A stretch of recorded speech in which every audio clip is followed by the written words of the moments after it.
আসসালামু আলাইকুম এভরিওয়ান। আজকে আমরা দেখব কিভাবে এআই হেল্প নিয়ে প্রোডাক্ট লিস্টিং করতে হয়। কারণ আমরা যদি ম্যানুয়ালি প্রোডাক্ট লিস্টিং করি তাহলে কিন্তু আমাদের অনেক সময় লাগে বা অনেক টাইম দিতে হয়। আজকে আমরা অত টাইম দেব না। আজকে আমরা সিম্পল ১ থেকে ২ মিনিটের মধ্যে প্রোডাক্ট লিস্টিং করব ও আপনাদেরও দেখাবো কিভাবে এআই হেল্প নিয়ে প্রোডাক্ট লিস্টিং করতে হয়। তাহলে চলুন বেশি কথা না বাড়িয়ে চলে যাই কম্পিউটার স্ক্রিনে। ফাইনালি আমরা চলে আসি কম্পিউটার স্ক্রিনে। আসার পরে আপনার লেফট সাইডে 3 লাইন অপশনে ক্লিক করে দেবেন। দেওয়ার পরে প্রোডাক্ট অপশনে ক্লিক করে দেবেন। তারপরে আপনার অ্যাড প্রোডাক্ট অপশনে ক্লিক করে দেবেন। ব্যাস, ক্লিক করে দেওয়ার পরে আপনার এখানে আপনার টাইটেলটা দিয়ে দেবেন। আপনার কি প্রোডাক্ট আপনি লঞ্চ করবেন সেই টাইটেলটা দিয়ে দেবেন। আমি ডাস্টার, ওকে দিয়ে দিই ডাস্টার। ওকে সার্চ করে দিলাম। দেওয়ার পরে দেখেন রাইট সাইডে সেই প্রোডাক্টটা শো করবে। আসার পরে আপনারা দেখেন নিচে লেখা আছে ক্রিয়েট এ নিউ লিস্টিং, অপশানে ক্লিক করে দেবেন। ক্লিক করে দেওয়ার পরে আপনার অ্যাকসেপ্ট অপশানে ক্লিক করে দেবেন। ব্যাস, অ্যাকসেপ্ট অপশানে ক্লিক করে দেওয়ার পরে আপনারা এখানে নেক্সট অপশানে ক্লিক করে দেবেন। ব্যাস, ওই ডিসমিস করে দেবেন। ব্যাস, সব সমস্যা ক্লিয়ার। ফাইনালি আমরা লিস্টিং পেজে চলে এসেছি। দেখেন আমার অলরেডি টাইটেল শো করছে। আমি ডাস্টার দিয়েছি তাই সেই টাইটেলটাই শো করছে। আপনারা এখানে চেঞ্জও করতে পারেন, নো ইস্যু। ব্যাস, চেঞ্জও করতে পারেন। চেঞ্জ করে দেওয়ার পরে আপনারা এখানে দেখেন আপনার টাইপ, প্রোডাক্ট টাইপটা ঠিক আছে কি না। ডাস্টার রিমুভাল টুল, ওকে ঠিক আছে, কনফার্ম করে দিয়েছি। ব্যাস, তারপরে আমরা নিচে একটু স্ক্রল করে দেবো। তারপর আপনারা এখানে আপনার ব্র্যান্ড নেম দিয়ে দেবেন। যদি ব্র্যান্ড নেম থাকে আর যদি না থাকে তাহলে জেনারেট করে দেবেন। ব্যাস, তারপর আপনারা এখানে এটা অফ করে দেবেন। যদি ইউপিসি বা প্রোডাক্ট আইডি যদি থাকে তাহলে আপনারা এখানে দিয়ে দেবেন, যদি না থাকে তাহলে এটা অফ করে দেবেন। দেওয়ার পরে আপনারা এখানে কন্টিনিউ অপশানে ক্লিক করে দেবেন। ফাইনালি দেখেন আমাদের এখানে বুলেট পয়েন্ট, ডেসক্রিপশান সব জেনারেটেড হয়ে গিয়েছে এআই এর মাধ্যমে। ব্যাস, হয়ে গিয়েছে। কন্টিনিউ অপশানে ক্লিক করে দেবো।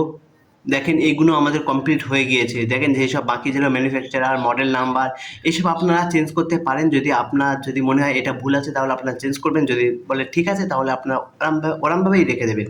ব্যাস, দেওয়ার পরে আপনারা হোয়াইট কালার, আপনারা যদি এখানে কালার বলেন না হোয়াইট না ব্ল্যাক তাহলে আপনারা এখানে ডিলিট করে ব্ল্যাক করে দেবেন। ব্যাস, তারপর আপনারা এখানে সাইজ যদি ভুল থাকে সাইজটা ঠিক করে দেবেন। পার্ট নাম্বার, আইটেম শেপ, ব্যাস আমার সব ঠিকই আছে, কোনো সমস্যা নেই। আপনার আশা করি প্রোডাক্ট রিলেটেড, মানে আপনি যখন টাইটেল দেবেন আপনার যেসব প্রোডাক্ট শো করবে সেই রিলেটেড আপনার ফর্মটা ফিল আপ হয়ে যাবে। আশা করি ভুল থাকবে না, আর থাকতেও পারে অনেকে এআইয়ের মাধ্যম তো একটু ভুলও থাকতে পারে, আপনারা সেটা সংশোধন করে দেবেন। ব্যাস, করে দেওয়ার পরে আপনারা এখানে আবারও কন্টিনিউ অপশানে ক্লিক করে দেবেন। কন্টিনিউ অপশানে ক্লিক করে দেওয়ার পরে আপনার এসকিউ আইডি এখানে দিয়ে দেবেন। এসকিউ আইডি দিয়ে দিলাম, যে কোনো একটা এসকিউ আইডি দিয়ে দেবেন। তারপর আপনারা এখানে কী করবেন, ইজিসিপ না সেলসিপ। ব্যাস, আমি ইজিসিপ ও সেলসিপ দুটোই আমি করতে চাই। তারপরে এখানে যদি আপনারা এফবিএ করেন তাহলে এখানে আপনাদের রেজিস্ট্রেশন করতে হবে। আমিও এখন এফবিএ করব, ইজিসিপ আর করবো না, আমি ঝামেলা চাই না।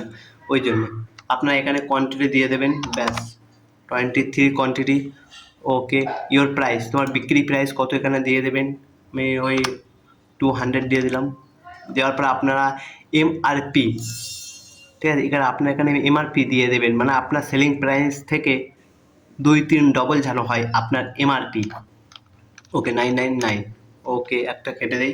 ওকে 999 দেওয়ার পরে আপনারা কন্ডিশন দিয়ে দেবেন, কেমন ওল্ড নাকি নিউ।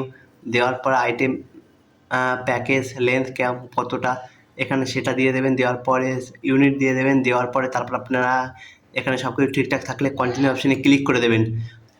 তারপর আপনারা এখানে সব কিছু দেওয়ার পরে রেডি টু সাবমিট অপশানে ক্লিক করে দেবেন। ফাইনালি আপনার প্রোডাক্ট লঞ্চ হয়ে যাবে। আর একটা কথা, ভালো কথা, সেটা হলো ওই ফটো আপলোড আমার করা হয়নি, সেই কারণে আপনারা এখানে ফটোটা আপলোড করে দেবেন। কোথায় ফটো আপলোড একটুক্ষণ দাঁড়াও দেখিয়ে দিচ্ছি আপনাদেরকে। ডেসক্রিপশানে চলে যাবেন। যাওয়ার পরে আপনারা দেখেন এখানে আপলোড ইমেজ বলে অপশান আছে, এখানে আপনার ইমেজটা আপলোড করে দেবেন। ব্যাস, করে দেওয়ার পরে ফাইনালি আপনারা এখানে রেডি টু সাবমিট অপশানে ক্লিক করে দেবেন। তারপর আপনার প্রোডাক্টটা সব কিছু চেকিং করার পরে আপনার প্রোডাক্টটা লাইভ করে দেওয়া হবে। এইরকমভাবে আপনার এআই এর মাধ্যমে খুব ইজিলি প্রোডাক্ট লিস্টিং করতে পারেন। তাহলে আজকের ভিডিওটা ভাই এই পর্যন্ত, কেমন লেগেছে অবশ্যই কমেন্টে জানাবেন। আর দেখা যাবে আপনার সাথে নেক্সট একটা ভিডিওতে। ভালো থাকুন, সুস্থ থাকুন, আসসালামু আলাইকুম।